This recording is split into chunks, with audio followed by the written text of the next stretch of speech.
Hello, hello, j'espère que vous allez bien. J'ai dit que vous là, sortez. Il y a Luc Béret.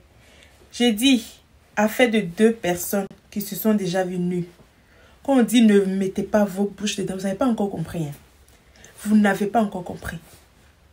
José qui a fait l'autre déclaration à son sérien dit. Sérien dit ou sérien dit, en tout cas vous avez compris.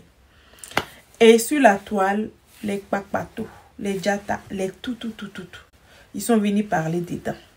Ils sont venus du oh, José fait exprès pour piquer Aline, patati patata. Il vous dit que non, José n'a plus le droit de vivre son amour, ou bien j'ai dit, José a laissé un lourd message. Un lourd message. J'ai dit, qu'est-ce que vous allez supporter ça? Elle demande pardon à Aline. Et ensuite, elle recadre les Ivoiriens. Et écoutons un peu la vidéo ensemble. Avec ça, sur les réseaux sociaux. Et comment tu arrives à gérer justement ce côté? Alors, au départ, c'était compliqué. C'était compliqué parce que j'avais eu mon premier succès avec Diplôme. Succès qui m'a moi-même dépassé. On fait rien avec ça, n'avait pas eu ce succès. Et donc, j'ai eu l'attention de tout le monde, mais une attention positive parce qu'on découvrait une jeune chanteuse qui arrivait. Et puis, il y a eu le bad buzz. Du coup, celle qui était adulée, qui était comme l'avocate des femmes, se retrouvait dans un sens complètement différent, mais genre le revers de la médaille, le côté négatif. Et moi qui voulais être un exemple, citer un exemple, le bad buzz m'a un peu perturbé. Je ne dirais pas un peu, ça m'a vraiment perturbé parce que ça faussait tous mes calculs. Et j'étais très innocente dans cette période, dans cette histoire de musique et showbiz. Je ne savais pas ce que c'était. Et j'avais tendance à vouloir me justifier à chaque fois. Ce qu'il ne faut pas faire. Je l'ai compris au fur et à mesure que les années passaient et que je continuais dans ma passion, je vais dire. Donc, je le prends comme ça vient. Sauf que j'ai un moral complètement différent de quand j'étais au début. Un moral beaucoup plus forgé, plus fort, plus ferme, plus dur. Et voilà, de toute façon, il n'y a pas de vague qui ne descend. Je pense que quand les gens sont en train de faire le bad buzz, en train de mal parler sur les réseaux, et en anglais on les appelle même des trolls. Qu'est-ce que tu dis à ces gens en fait? Parce qu'ils ne se mettent pas à la place de la personne qu'ils sont en train de critiquer. Parce que ça fait mal en fait. Les gens ne réalisent pas. Ils sont là en train de dire des choses et ils ne réalisent pas qu'ils blessent une personne qui peut être leur soeur, leur cousine. Parce que bon, on ne sait jamais en fait dans la vie. Aujourd'hui, bon, eux, ils le font parce qu'ils se disent oh, c'est un personnage public. Un personnage public a des sentiments. Et j'ai l'impression que souvent les gens se disent parce que c'est un personnage public, on peut tout lui dire. Personnellement, je pense que les gens, ils réalisent, mais ils s'en foutent. Aujourd'hui, les réseaux sociaux, Internet a donné la possibilité à tout le monde et n'importe qui de dire ce qu'il veut, d'insulter qui il veut. Mais je pense que leur répondre ne sert pas à grand-chose. Tout à fait. Parce qu'une fois qu'ils sont concentrés sur une opinion, on aura beau leur expliquer, vouloir se justifier. Plus tu te justifies, plus tu alimentes la rumeur qui court sur toi. Laisse couler. Personnellement, j'ai remarqué que pendant le bad buzz, il y a une période dans les débuts quand je me perdais, mieux je ne sors pas de chez moi, je reste à la maison, c'est ce que je me disais. Mais aujourd'hui, quand il y a un bad buzz, je prends plaisir même à sortir parce que je me dis, écoute, tu ne vas pas arrêter de vivre tout simplement parce que des personnes parlent mal de toi. La vie est devenue courte. En plus, ce sont ces mêmes personnes qui se retrouvent dehors en train de te demander des selfies. Exactement. Et ils se retrouvent dehors en train de te demander des selfies pendant qu'ils se retrouvent le soir par derrière ou je ne sais pas, après leurs activités, derrière leur téléphone en train d'écrire, voilà. Mais il ne faut pas que ces choses changent notre manière ou notre nature, notre hospitalité vis-à-vis des gens, notre parce qu'il y a des gens qui t'adorent. Moi, oui, il y en a qui sont sincères et il y en a qui sont faux. Voilà, donc, rien qu'en pensant à ces personnes qui sont sincères, mieux tu continues et sans prêter attention. Surtout ne pas se justifier, ça ne sert absolument à rien. Tout à fait, tout à fait. Le monde du showbiz est assez opaque et il se passe beaucoup de choses. Et on dit souvent que les femmes doivent faire certaines choses pour pouvoir réussir. Qu'est-ce que toi tu dis de ça? Est-ce que tu as vécu ça? Est-ce que tu le vois? Alors personnellement, je ne l'ai pas vécu. D'accord. J'ai toujours eu une petite stratégie, c'est que j'appelle tout le monde tonton, tata, grand frère. Ça a toujours marché avec moi. Ouh là là, ça a toujours marché. J'ai toujours été la petite. Aujourd'hui, j'ai grandi, donc on m'appelle plus ma petite, ma fille. On m'appelle maintenant par mon nom et tout. Il y en a pour qui je suis restée le petit bébé, la petite étoile montante, et voilà. Et personnellement, je ne l'ai pas vécu, mais j'ai entendu beaucoup de choses. Oui, déjà dans le milieu du showbiz, les femmes, si je veux m'exprimer comme chez nous en Côte d'Ivoire, leur nom est déjà gâté dans le showbiz. C'est pas possible que tu sois bien vue en tant que femme dans le showbiz. Une fois que tu es une femme et que tu es dans le showbiz, tu deviens madame ou mademoiselle tout le monde. Même quand tu n'as pas fait, on dit tu as fait. Donc, on n'a pas bonne réputation. On n'a pas bonne réputation.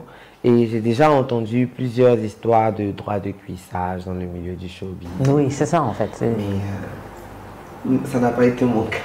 Mais ça arrive. Bien sûr. Ça arrive. Bien sûr que ça arrive. C'est même très courant dans le milieu du showbiz avant d'autres milieux. C'est dedans que... Voilà.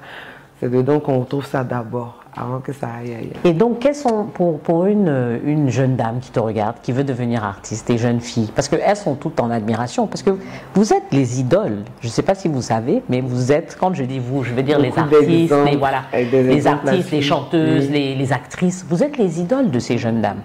Donc, quand elles vous regardent, elles se disent, moi, j'aspire à ça.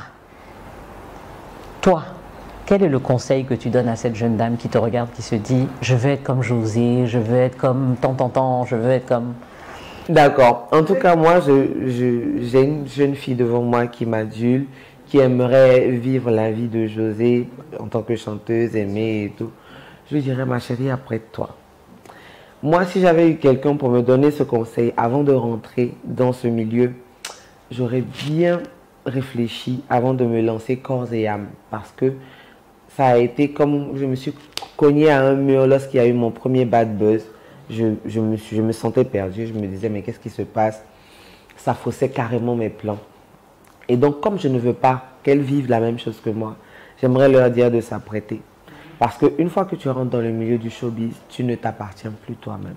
Tu n'as plus de vie privée. Tu n'as plus la possibilité de vivre la vie que tu mènes. Moi, par exemple, je suis quelqu'un de très simple.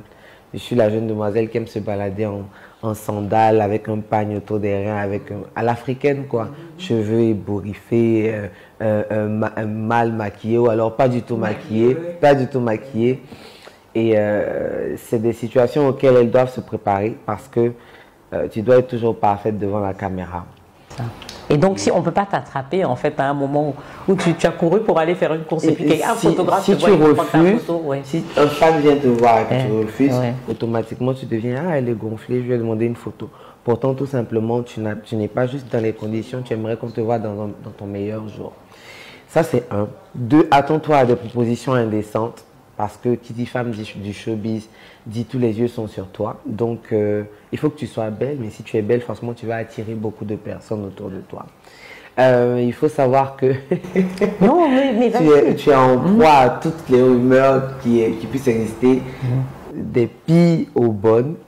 Quand c'est bon, bon. Si c'est une rumeur, c'est bon. Ça te grandit un peu. Tu peux surfer dessus. Oui. Quand c'est pas bon, tu n'as rien d'autre à faire que de subir. Et parfois, les gens ne sont pas tendres du tout. Mais pas tendres du tout. Et il est avantageux en dehors de la musique pour toi d'avoir une activité. Parce que la musique, le milieu du showbiz, la musique est très, très ingrate. C'est vrai, ça paye pas bien. Non seulement ça paye pas bien, mais c'est très aléatoire. Ça veut dire... Un moment, tu peux avoir le vent en poupe et un moment, il y a d'autres générations qui arrivent, il y a d'autres tendances qui arrivent, il y a d'autres musiques qui arrivent. Si tu ne cherches pas à perfectionner ta musique sur le temps, si tu n'as pas eu la présence d'esprit de surfer sur la vague, de surfer sur la vague, pardon, comme le fait Papa Mewe, que j'aime beaucoup, qui, au fur et à mesure que le temps passe, il s'adapte, il est constant. Depuis que je suis petite, je suis devenue maman aujourd'hui. Il est toujours constant, ce monsieur. Big up le vieux.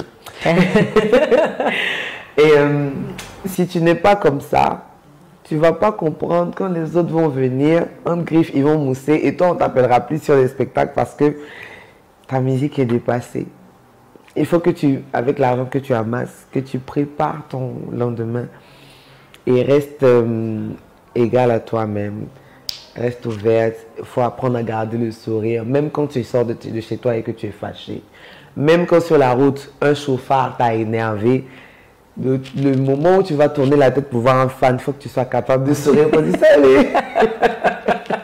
Parce que si sinon, tu es super fâché. Ah non, non, tu dois te débrouiller pour avoir toujours le sourire. En tout cas, c'est mon expérience. Oui, tout à fait. Parce que sinon, on a vu José, elle avait serré son visage. On dit, elle est gonflée. C'est vrai. Il faut faire attention. En dehors de ça, si tu aimes la musique, ça c'est le bon côté, je rentre dans les bons côtés. Si tu aimes la musique et que tu es passionné, lance-toi parce qu'on ne peut pas tuer une passion. Tu aimes, et puis tu ne te sens pas quand tu es en plein dedans. C'est comme si, voilà, en griffe, tu prends ton pied, tu enjoy, le temps s'arrête parce que tu aimes, tu es en plein dedans. Tu aimes un peu l'effet que ça fait aux autres. Tu passes un message, tu te sens écouté, voilà, tu te sens apprécié. C'est vraiment un sentiment de satisfaction. Ouais. Non, mais j'aime beaucoup ce côté. En fait, bon, et ça revient souvent sur quand j'interviewe des dames, c'est vraiment ce côté de passion. Et tu l'as dit au début quand tu as dit, ça me faisait plaisir de faire quelque chose que j'aimais et pour lequel j'étais payée. En plus. Donc, c'est vraiment tout bénéfice, en fait. C'est clair, c'est clair. Voilà, donc, et ça, ça revient souvent. Et ça, je pense que ça, c'est que beaucoup de jeunes gens doivent comprendre, c'est que en dehors de faire de l'argent, il faut être passionné. Il faut être passionné. Et je pense que quand tu as la passion, l'argent vient, en fait. Oui, c'est très important d'être passionné. Et que tu travailles dur aussi. Dans la musique, personnellement, je pense qu'on ne se lève pas comme ça pour devenir musicien. Absolument, oui. Soit tu es appelé à être musicien, soit tu apprends et tu le fais bien. Pour les personnes qui n'ont pas appris à chanter, qui ont cette capacité naturelle, on ne force pas, c'est pas forcé. Après, ça me rappelle un morceau. Après, en dehors de savoir chanter, il y a l'attitude qui va avec. Quand tu es né, personnellement, en toute modestie, moi j'ai su que ce métier, il fallait que je le fasse. Sinon, je n'allais pas vivre ma vie pleinement. Et donc, quand j'ai décidé de le faire, je me suis dit, bon, il y a d'autres personnes qui arrivent dans ce milieu en se construisant un personnage.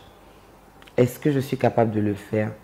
Je ne suis pas sûre. Ce que je veux, c'est chanter, c'est partager ce que je ressens quand je chante avec tout le monde, aussi naturellement. Et il y a le charisme qui va avec. Il y a le message que tu veux véhiculer, l'attitude qui va avec. Après, quand tu apprends à chanter, il faut faire toute une étude de marketing pour moi, pour pouvoir rester dans le game en griffe. Ne pas être has-been. Ne pas être has-been, être constamment en connexion avec son public, avec ses fans, écouter ce que tes fans veulent pour pouvoir leur donner ce qu'ils veulent. Et je pense qu'à cette condition-là, ça peut bien se passer. Je ne sais pas si j'ai répondu à la question. Non, tu as bien répondu à la question. Maintenant, pour revenir au talent, justement.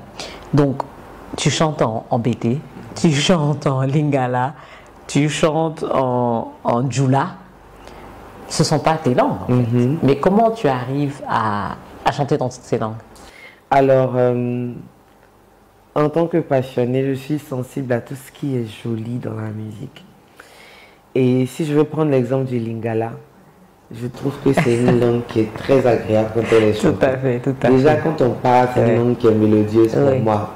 À plus forte raison quand elle est chantée. Et c'était mon rêve de faire une chanson en Lingala.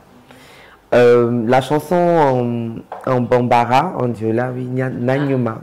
Je ne suis pas auteur-compositeur de cette chanson. Et donc, la personne qui a composé la chanson, lorsque cette personne est venue et que, je ne vais pas dire cette personne, il s'appelle Alassane Soumano. C'est ce monsieur qui a composé Iwasado de Iwasado. Il a composé Manyumako de Ismaël Isaac. Il a été l'auteur de beaucoup de succès ivoiriens. Et donc, quand il est venu, je l'ai rencontré. Déjà, il y avait le feeling qui est bien passé entre nous, musicalement parlant. Et j'ai trouvé la mélodie tellement importante. C'est entraînant. Il n'y a pas de terme pour définir en fait quand une mélodie te submerge. Oui, te prend en fait. Quand tu écoutes une chanson et qu'il y a ça touche la sensibilité. La partie où il dit la manière dont la musique arrive avec, ça te parle, même si tu ne comprends pas, mais on sent que c'est une partie significative. Et donc la chanson était tellement belle. J'ai pris beaucoup de plaisir à l'apprendre et le message aussi était tellement beau, tellement beau. Cette histoire de deux jeunes filles qui ont grandi ensemble, elles ont tout fait ensemble et aujourd'hui, l'une va se marier, elle passe à une autre étape de sa vie, laissant l'autre et tout. Soit dit en passant, je viens juste de prestation de cette chanson à un mariage et la mariée m'a fait pleurer, tout simplement parce que sa copine voulait lui offrir cette chanson pour ce jour spécial pour elle. Mais les voir toutes les deux, ça m'a ému. C'était la première fois. J'ai même pleuré. Pourtant, c'est une chanson sur laquelle j'ai l'habitude de chanter. Voilà, de me produire. Mais les voir toutes les deux et voir la matérialisation du message dans ce que je suis en train de voir en ce moment-là, toutes les deux, la mariée qui était toute émue. Moi, franchement, j'ai pas terminé ma prestation correctement. J'ai bousillé mon maquillage parce que j'ai pleuré parce que c'était trop beau en fait. Et donc, à chaque fois que j'interprète une chanson en langue, c'est parce que non seulement c'est beau, mais parce que aussi le message véhiculé derrière est fort. Donc, j'ai pris beaucoup de plaisir à prendre du temps pour apprendre. Oui, parce que c'est bien apprendre par cœur, en fait. Et en plus, prononcer comme si c'était ta langue. Ça, c'est une capacité qu'un bon chanteur doit développer, l'interprétariat. Interpréter une chanson mieux que l'auteur, compositeur même de la chanson pour pouvoir véhiculer l'émotion donnée, même plus. Et donc, écrire dans toutes ces langues-là m'a demandé beaucoup de travail, beaucoup de temps pour étudier. Vous avez écouté, non? Vous avez écouté. Votre papatoya, un jour, ça va vous tuer. Toujours, vous êtes là. Vous êtes dans la vie des gens comme ça. Vous êtes dans la vie des gens comme ça. Laissez les gens vivre en paix. Laissez Josée faire sa déclaration à sérénité comme elle veut. Ou bien Aline même, elle n'a pas bouche pour parler. Aline, là où elle est, elle n'a pas la bouche pour parler. Mais franchement, comme on dit, vous avez des connexions bandées, des connexions bizarres pour vous connecter. Vous avez problème même pour manger. Mais c'est vous, votre bouche là, est dans la fête des gens. Votre bouche est dans la fête des gens. C'est pourquoi. Josée n'a pas problème elle n'a pas problème de nourriture. Hein. Josée n'a pas problème de nourriture. C'est ce que vous oubliez, vous là. Josée n'a pas problème de nourriture. Si vous ne savez pas là, Josée n'a pas problème de nourriture. Vous êtes là, vous avez faim. Même connexion pour vous connecter là, c'est problème. Mais c'est vous, vous êtes là, vous critiquez la vie des gens. Mais attends, j'ai dit que vous comptez sur quoi même? Vous comptez sur quoi? Elle ne vous a pas loupé. Elle ne vous a pas loupé. Tant que vous allez continuer à la critiquer, en fait, elle va faire lourde déclaration à son chéri. Oui, oui. Parce qu'elle a dit, en fait, ce que vous n'avez pas aimé, Josée a dit, 8 ans d'amour sincère. Et vous avez pris ça, vous avez dit que donc dans 15 ans d'Aline, Josée a fait 8 ans dedans. Mon cher, c'est ça qui est ça. C'est ça qui est ça. Ça peut ne pas vous plaire, mais c'est ça qui est ça. Ce que se passe, je ne dis pas que c'est bien. Hein. Je ne dis pas, chacun a son point de vue. Mais je me dis en fait que Aline, en fait, elle a la bouche pour parler. Vous êtes là, vous parlez, vous parlez, vous parlez, vous parlez. Aline, là où elle est là, elle a la bouche pour parler. Oui, oui, elle a la bouche pour parler. Dans un moment donné, là, laissez Aline venir s'exprimer. Je pense qu'Aline, elle est quand même sur les réseaux sociaux. De la manière dont on voit ses photos défiler sur les réseaux sociaux, je pense qu'Aline, elle est sur les réseaux sociaux. Donc, elle a quand même sa part à dire dans cette affaire. Cette affaire concerne Aline plus que nous-mêmes, les kpakpatos, là. On aime tellement kpakpatos qu'on charge à faire des gens comme ça sur notre vie. Pourtant, notre vie même là, celle-là, hein, au lieu d'aller gérer notre vie là, ça a fait de Josée, maintenant, on va venir charger maintenant. Oh, elle fait déclaration, et patati patata, elle a fait 8 ans dans 15 ans d'Aline. C'est la faute à Josée. C'est la faute à Josée. Quand vos hommes là va draguer là, c'est la faute à vos hommes. Laissez Josée tranquille. Laissez Josée tranquille. Parce que un moment, en fait, Souvent, je me disais en fait que c'est vrai que je jugeais un peu José. Mais là, je comprends que un homme là, l'homme là, c'est de sa faute. L'homme, c'est de sa faute. Parce que c'est rien dire qui a juré. Quoi là, quand on se marie là, mais c'est quoi on jure là-bas? Quoi là, jusqu'à la mort nous sépare, quoi, c'est ça. C'est lui qui a juré ça à sa go. Il a juré fidélité, plutôt. Jusqu'à la mort va les séparer. À sa femme, Aline, son ex-femme Aline. Mais c'est lui qui n'a pas respecté les choses, ou bien, c'est lui qui n'a pas respecté. Donc, quand vos hommes là viennent nous draguer, ou va draguer les go, va draguer les go dehors plutôt, au lieu d'aller s'en prendre aux femmes là, prenez votre homme, lavez-le correctement à la maison. Lavez-le de haut jusqu'en bas. Comme ça, là, c'est mieux que d'aller s'en prendre aux femmes qui n'ont rien à voir, qui sûrement ne savaient pas que vous étiez marié avec cet homme-là. Peut-être, vous connaissez les hommes. Vous connaissez les hommes. Quand les hommes sortent pour aller draguer là, ils disent qu'ils n'ont pas d'enfants, ils ne sont pas mariés, ils n'ont même pas de go.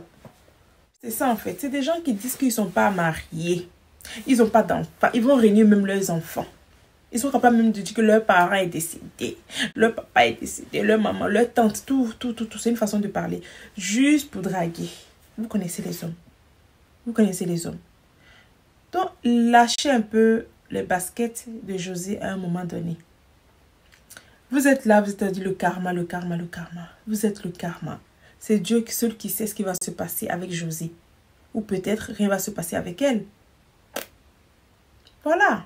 À un moment donné, il faut un peu la paix à la pauvre dame. Trop, c'est trop. Une petite déclaration comme ça, la fait à son chéri. Là, vous avez chargé ça comme ça. Vous avez chargé ça comme ça pour l'attacher, pour l'insulter. Elle n'a pas assez subi. José n'a pas assez subi comme ça. Vous n'avez pas de la peine pour elle. C'est comme ça que vous faites quand la personne va aller se suicider. Maintenant, c'est pour dire, oh, fianton. Pourtant, la personne était là, vous savez critiquer la